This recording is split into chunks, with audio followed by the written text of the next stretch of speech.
The Senate voted Thursday to extend the Paycheck Protection Program through May 31st. The program started last April, and it's designed to help small business owners survive the pandemic. But not all the money went to where it should have. A House subcommittee says it found new evidence that the Trump administration mismanaged the program, leading to nearly $84 billion in fraudulent loans. Let's bring in Congressman Raja Krishnamoorthi, who represents Illinois' 8th District. Congressman, good to have you on the show. So tell us, why weren't these records that were being submitted for PPP loans being vetted or cross-referenced in some way? Why did your committee find so many glaring loopholes for people looking to commit fraud? That's right, Lana. It was a massive problem. Just to give you one example, upwards of $70 billion in loans, idle loans, emergency, injury, disaster loans, were made to businesses with duplicate IP addresses, email addresses, duplicate bank account information, and duplicate mailing addresses. There was one email address in one instance associated with 10 different bathroom renovation companies. Later, when they went to discover whether or not those companies existed, they did not. And in fact, that email address was associated with a burrito restaurant. Last year, we had warned the Trump administration to put controls in place to prevent this type of fraud, and yet they failed to do so, and they did the opposite. They fired inspectors general left and right who would have otherwise tried to put these controls in place.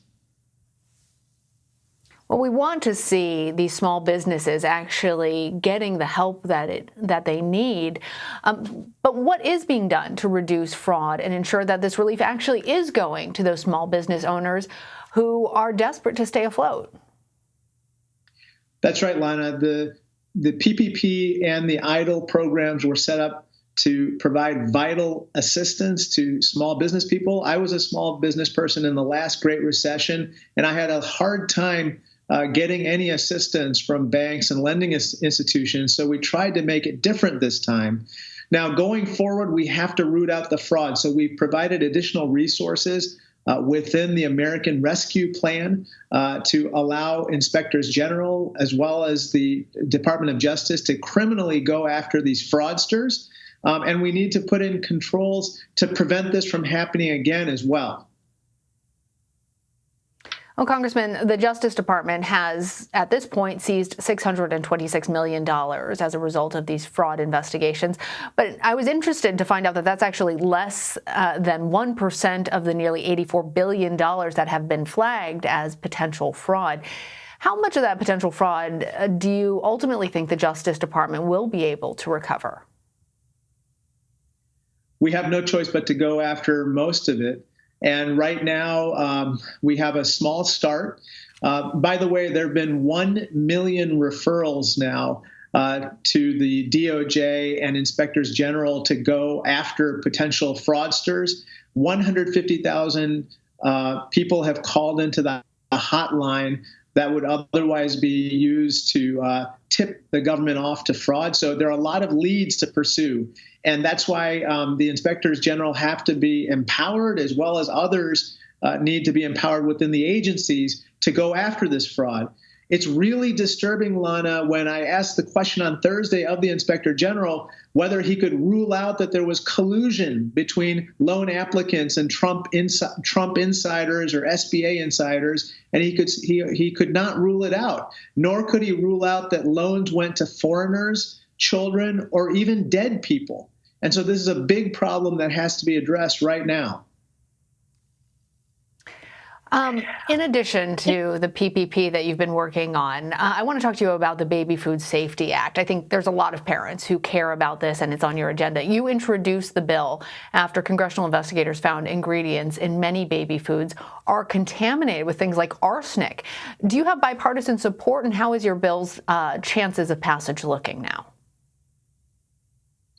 You're right, Lana. It's an incredibly bad problem that we found.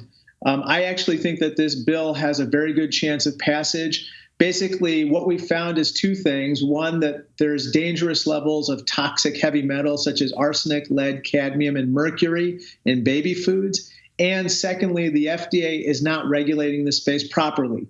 So we just introduced legislation on a bicameral basis to do 5 things.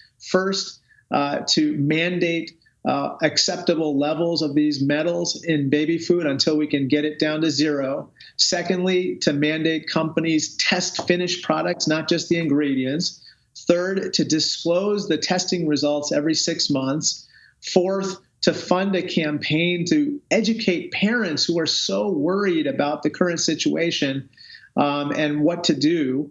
And then fifth, to fund farmers to basically reduce the introduction of toxic heavy metals into the farming and agricultural process. You know, my wife and I are parents of 3 kids, and so we bought a lot of baby food in the past, and so the results of this investigation were simply shocking to me. Before I let you go, Congressman, you may have heard in the last discussion about things happening in Washington, the changing, the evolution, if you will, opinions about the filibuster. Now, being a member of the House and not the Senate, you won't have a vote on any potential changes to the filibuster, but it still could affect legislation that you care about. So what is your position on the filibuster, and what do you think Democrats need to articulate as a party's position on filibuster reform? I think it absolutely has to be reformed. I think that it needs to, quite frankly, go back to the notion of what a filibuster is in the public's mind, which is that people need to hold forth on the floor if they want to conduct a filibuster. But if that is not going to be changed, then we need to do away with the filibuster, especially for foundational legislation like H.R. 1, also known as S1, which will, make it more possible for the American people to take back control of their democracy from the moneyed interests and dark money and so forth.